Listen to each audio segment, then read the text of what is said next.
आखिर रॉकी आज क्यों कर रहा था ऐसी हरकतें? चलो जानते हैं इस बात को। तो hey everyone, welcome to my new vlog. आज मैं जा रही थी काफ़ी टाइम के बाद अगस्त्य मुनि, यानी कि मुझे लगभग 2 ढाई महीने हो गए थे घर पर, और आज मैं फाइनली अगस्त्य मुनि जा रही थी। तो इसीलिए रॉकी ना बाहर आने की और मेरे साथ जाने की बहुत ज़्यादा कोशिश कर रहा था, और मुझे भी काफ़ी ज़्यादा बुरा लग रहा था। लेकिन आज क्या कर सकती, जाना तो था ही, क्योंकि बहुत टाइम हो गया था। और आज मैं सिर्फ अकेले नहीं, मम्मी भी मेरे साथ मार्केट की ओर चल रही थी, और फिर वापस मम्मी ने घर आना था। और आज मौसम कुछ ऐसा था, आसमान में तो धुंध लगी हुई थी और साथ में ही पहाड़ों पर काले काले बादल। और यहाँ पर हमें अच्छा हुआ टाइम से गाड़ी भी मिल चुकी थी, और ये हमारे गांव की ना सबसे लास्ट गाड़ी थी। फिर मैं फाइनली पहुंच गई थी रूम पर, और मम्मी का सारा काम निपटाया। फिर मम्मी चली गई थी घर, और रूम की हालत कुछ ऐसी हो रखी थी। सबसे पहले तो मैंने अपने सामान यहाँ पर बिखेर दिया था, और यहाँ नीचे देखिए, जिस दरी में हम बैठ करके खाना खाते हैं उस दरी का हाल ऐसे हो रखा था, पूरी फंजाई जमी हुई थी।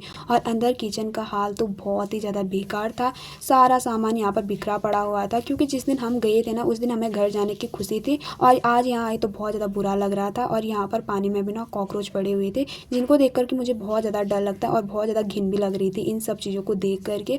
सबसे ज़्यादा तो ये दरी, जिसमें बहुत ज़्यादा फंजाई जमी हुई थी, और यहाँ तक कि जो तकिया होता है उस पर भी ये फंजाई जमी हुई थी। और यहाँ पर जो तेल की बोतल और कंघी वगैरह थी उन पर भी बहुत ज़्यादा धूल हो रखी थी। और साथ ही जो कपड़े थे ना उन पर भी कुछ इस तरीके से पूरी फंजाई जमी हुई थी, पूरे सफ़ेद हो रखे थे कपड़े।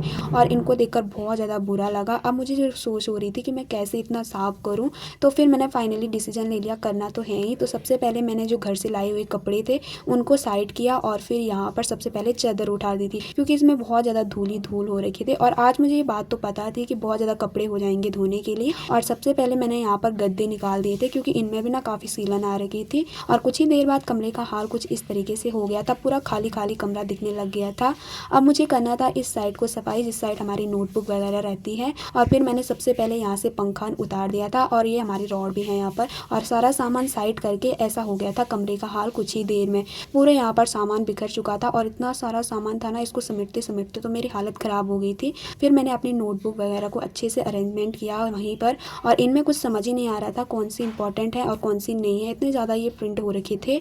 और फिर मैंने यहाँ पर सारी नोटबुक को अच्छे से अरेंज किया। फिर मैं चली गई थी अपनी किचन की ओर। यहाँ पर भी मुझे सफाई का काम करना था, और किचन का हाल तो बहुत ज़्यादा बेकार हो रखा था। साथ ही गैस का तो छोड़ो, यहाँ की दीवार देखो कैसी हो रखी है। फिर मैंने यहाँ पर बिना किसी देरी के पोछा लगाना शुरू कर दिया था, और बहुत ज़्यादा ना दाग लगे हुए थे। और फिर यहाँ पर अच्छे से मैंने सफाई की, और साथ में धोए काफ़ी सारे बर्तन। बरसात के दिनों में बंद कमरे के अंदर एक ही दिन में सीलन आ जाती है, हमारे तो पूरे 2 महीने हो गए थे। इससे आगे मैंने क्या क्या वो मिलती हूँ मैं आपको नेक्स्ट पार्ट में। तब तक के लिए बाय बाय, टेक केयर, हर हर महादेव।